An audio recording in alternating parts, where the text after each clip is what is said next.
aset negara? Di Saya, pemerintahan siapa? Saya bilang di pemerintahan siapa? Dari pemerintahan Megawati sampai sekarang juga memang masih. Vonis 300 triliun 6,5 tahun itu di pemerintahan siapa? Saya tidak mau masuk pembicaraan itu. Kamu memaksanya untuk masuk pembicaraan itu. Saya bilang kalau mau populer ditunda. Dulu pada waktu Megawati pertama kali jadi presiden, saya itu waktu itu di Metro, saya wawancara Yusuf Kala, Kwi Kian Gi, Laksamana Soekardi pada waktu itu soal kenaikan biaya untuk BBM, listrik, telepon secara bersamaan. Banyak kemudian orang yang protes, lalu ditunda. Iya kan? Apakah itu salah Megawati? Itu pada waktu itu kan baru menjabat juga. Sekarang di pemerintahan yang baru ini dianggap tidak populer karena ada kenaikan pajak 12%. Ya kan? Pajak 12% itu kan bukan hasil dari pemerintahan yang ini. Itu sudah dibahas sejak bertahun-tahun yang lampau. Dengan kenaikan pajak itu pun disesuaikan. Tidak semuanya kena. Oke, saya jawab boleh? Lalu Ya. saya bicara itu dari satu sisi ekonomi. Lalu tadi teknologi ini kan ngomong dari 2024 ke 2025. Nanti teknologi saya berikan kesempatan, tapi kita selesai satu-satu dulu. Silakan Bang Dia. Ini teman dari Gerindra, betul? Oke, lu catat ya bahwa ini tidak keluar dari mulut gua. Karena tidak gue mengawali. Begini, kita tahu kesulitan keuangan bangsa kita. Dan memang salah satu solusi yang paling mungkin adalah menaikkan PPN itu. Tapi jangan bicara sejarahnya. Saya merasa bahwa jalan satu-satunya bukan hanya dengan pajak. Kalau koruptor-koruptor itu dirampas asetnya, mungkin bisa lebih banyak dari pajak. Satu-satunya itu dari pajak yang didapat. Saya katakan salah satunya adalah pajak. Tapi saya tidak mau berbicara tentang sejarah dari undang-undang itu. Kenapa? Saya mau berbicara bagaimana mengantisipasi dampaknya. Tapi kamu memulai. Kalau kamu memulai, ayo kita bicarakan. Tapi kamu harus tahu bahwa kemudian yang membukanya bukan saya. Ini bukan soal yang buka, soal yang tutup. Enggak. Kalau penjelasan apa? Dalam pasal berikutnya di undang-undang yang sama, pemerintah diberikan kewenangan untuk menurunkan pajak sampai 5%, bahkan menaikkan sampai 15%. Itu tergantung mereka mau atau tidak. Dan bisa dibahas dalam era APBN. Jangan. Makanya saya maunya kita bicara, oke, ini ekonomi berat, oke, makan gratis, butuh anggaran, IKN, butuh anggaran, semua butuh anggaran. Kita tidak mau ada yang tidak berjalan. Salah satu solusinya pajak, oke, akan ada dampak, ada. Yuk kita bicara menangani dampaknya, yuk. Jangan bicara sebab naiknya. Dengar dulu. Bukan itu yang mau saya bahas. Saya bilang bahwa saya ketika kamu bicara siapa partainya. Ya ampun. Jadi gini. Jangan Ibu. Gini. Karena ada tadi kan Bung Adian tadi Anda bilang Anda ini adalah aktivis 98 yang menjadi politisi pada waktu tahun 98 ya. Salah satu daripada TAP MPR yang pertama itu adalah memberantas korupsi, kolusi, dan nepotisme. Sampai hari ini. Itu out of context. Tolong dong. Oke, jawabannya kenapa tadi Bu Adian? What is in the context adalah Anda mengatakan ada surat presiden. Kalau surat presiden, ada surat presiden yang juga meminta agar undang-undang untuk perampasan aset koruptor itu disahkan. Dibahas pun tidak. 11 tahun mangkrak. Jadi jangan menyalahkan pemerintah. Itu yang menurut saya. Karena gini. Ibu, itu lain soal. Kalau kita bicara soal teknologi, kenapa tidak merata? Karena BTS-nya korupsi. Karena hukuman itu tidak tegak antara undang-undang terkait PPN 12% dan undang-undang perampasan aset koruptor. Dua konteks undang-undang yang tidak sama dengan proses yang tidak sama dalam momentum yang juga tidak sama. Lalu kamu menganggap itu contoh apple to apple. Bukan apple to apple, tapi itu bisa menjadi gimana ceritanya APBN kita supaya tidak bocor, hutang kita supaya tidak bertambah. Kalau ada yang bisa korupsi sampai 300 triliun, kita dari pajak aja mau saling menyalahkan. Mau saling menyalahkan. Oke. Saya tidak. Vonis tentang si Muiz itu di pemerintahan siapa? Lalu kamu bilang mau menyelamatkan aset negara? Di pemerintahan siapa? Saya bilang di pemerintahan siapa? Dari pemerintahan Megawati sampai sekarang juga memang masih. Vonis 300 triliun 6,5 tahun itu di pemerintahan siapa? Saya tidak mau masuk pembicaraan itu.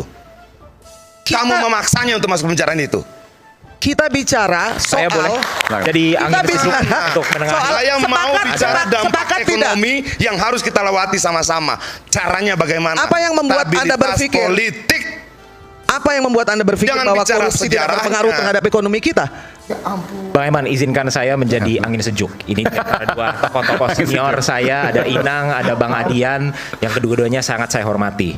Yang pertama, sebelum kita masuk ke pembedahan isu teknokratis terkait PPN, saya ingin mengajak kita semua untuk kembali lagi ke pidato Presiden Prabowo ketika beliau dilantik di gedung DPR MPR. Beliau pada saat itu berkata, jangan kita sebagai sebuah bangsa berpuas diri terlebih dahulu, ongkang-ongkang kaki berbangga diri, karena sampai hari ini masih ada masyarakat Indonesia yang belum sepenuhnya menikmati hasil-hasil kemerdekaan. Masih ada rakyat Indonesia yang miskin, yang tidak memiliki akses ke pendidikan maupun ke fasilitas kesehatan. Maka daripada itu kita mengakui bahwa yes, ada PR yang belum terselesaikan, Bang Aiman. Tetapi bukan berarti tidak ada ruang untuk optimisme. Kalau kita berbicara ruang optimisme, itu 100% harus berlandaskan data. Apa data yang hari ini kita lihat? Tren pertumbuhan ekonomi Indonesia post-Covid, setelah Covid di tahun 2021 sampai 2023-2024 itu berkisar di angka 5%. Itu merupakan salah satu yang pernyataan lu itu tidak menjawab problem kita berdua. salah satu yang sebentar Bang, salah satu yang terbaik. Angka kemiskinan kita sekarang sudah menyentuh 9 bahkan bergerak ke bawah. Kemiskinan ekstrim di angka 1% dan kita targetkan di bawah pemerintahan Presiden Prabowo 0%. Sekarang kita masuk ke PPN. Dilema daripada PPN ini adalah sebuah koin dengan dua sisi. Di satu sisi penunjang utama dari penerimaan negara itu dari pajak 83%. Kalau kita bedah dari 83% penerimaan pajak, sekitar kurang lebih 20-23% itu berasal dari PPN. Kalau dirankingkan itu ranking kedua, di bawah PPH. PPH kombinasi antara PPH badan maupun PPH 21 untuk karyawan, maupun PPH lainnya. Itu ada ranking 2. Bahkan kalau di split, itu kurang lebih angkanya PPN dengan PPH badan itu mirip-mirip angkanya. Sebegitu besar kontribusinya. Tetapi di lain pihak, kami menyadari bahwa dampak PPN ini memang secara nature, PPN pasti akan ditanggung oleh konsumen paling Semua masyarakat Indonesia. di konsumen tingkat paling akhir. Itulah nature lah PPN. Yang paling terefek adalah kalau kita berbicara persentil masyarakat, ada kelas atas, menengah, aspiring middle class, calon kelas menengah, kelas rentan miskin maupun kelas miskin. Yang tidak terpengaruh boleh dibilang itu hanya kelas atas. Mulai dari kelas bawah, menengah sampai kelas miskin itu semuanya terpengaruh. Nah, maka daripada itu kita perlu melakukan, pemerintah dalam ini melakukan mitigasi. Ini yang tadi bilang, antibodinya, Bang Adian. Ini yang mau gua ajak bicara. Bagaimana menanggulangi dampaknya? Karena sudah terjadi defisit APBN 401 triliun. Oke, sudah ada 80 ribuan kira-kira PHK. Harga barang akan naik. Ini sudah akibat PPN dan sebagainya. Akan ada problem ke depan. Yuk kita bicara bagaimana cara menghadapi itu. Jangan bicara siapa partainya, siapa ketua panjanya. Begitu itu dikutik, oke, kita akan bicara yang lain lagi. Kenapa? Teman-teman kami di Banggar sudah datang menghubungi saya. Yan, ini berat. Jangan bicarakan itu, kita bicara mitigasinya. Kita bicara ini berat, gak ketolong kalau nggak pajak nggak naik. Tapi kalau begitu, oke, saya diam.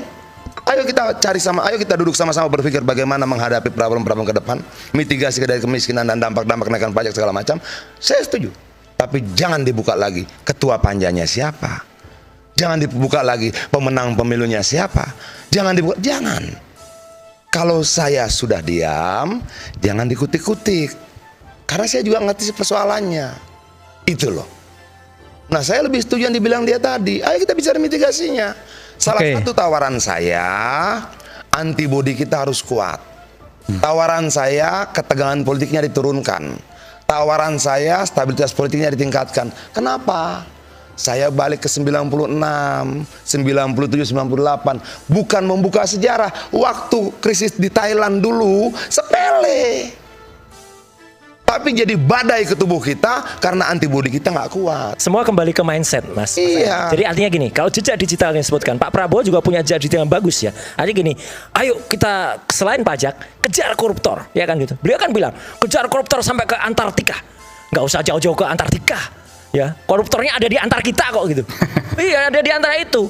Jadi jangan sampai kemudian malah timbul satu istilah di masyarakat, mari korupsi bareng-bareng, Mas, gitu. Itu timbul istilah Markobar. Mari korupsi bareng-bareng.